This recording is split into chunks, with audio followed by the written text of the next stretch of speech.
दूध અને દૂધની બનાવટનું ઉત્પાદન કરતી કંપનીનું નામ આવે એટલે દરેક ભારતીયના મોં પર પહેલા અમૂલનું નામ આવે। અમૂલનું નામ જેટલું મોટું છે તેટલું તેનો મોટો નફો પણ થઈ રહ્યો છે।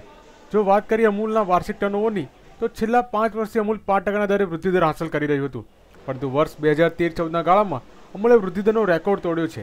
આ વર્ષમાં અમૂલે 32% દરે ટર્નઓવર કરતાં અમૂલનું ટર્નઓવર 18,150 કરોડને આંબી ગયું છે।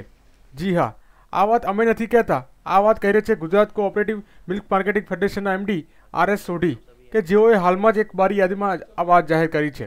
સોઢીનું કહેવું છે કે છેલ્લા બજેટ વર્ષમાં અમૂલની દરેક બ્રાન્ડ જેવી કે દૂધ, ઘી, માખણ, આઈસ્ક્રીમ બધાના उत्पादन और वेचाण में धरखम વધારો નોંધાયો છે, જેના કારણે આ શક્ય બન્યું છે।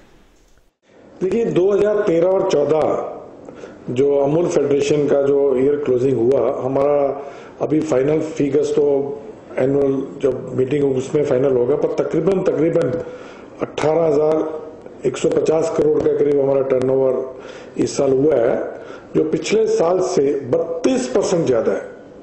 अमूल फेडरेशन की हिस्ट्री में पहली बार एक साल में इतनी ग्रोथ और प्रगति हुई है, और ये भी इसके पिछले 5 साल से हम 20% ग्रोथ हर साल ले रहे हैं, और इस साल 32% ग्रोथ आई है। वो भी जब पूरी इंडस्ट्री में लोग स्लो डाउन की बात कर रहे हैं, लोगों को 5%, 7%, 10% ग्रोथ लाने में दिक्कत हो रही है, अमूल फेडरेशन का 32% ग्रोथ है।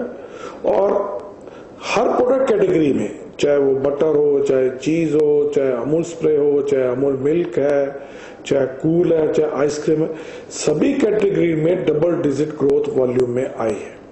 वर्ष 2013-14 बजेट वर्षમાં મેળવેલા આ અભૂતપૂર્વ વૃદ્ધિદરને કારણે અમૂલના 30,000 જેટલા સભાસદોને ચોક્કસપણે ફાયદો થવાનો છે।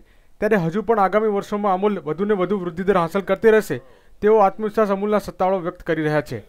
Bureau report, news online, Anand.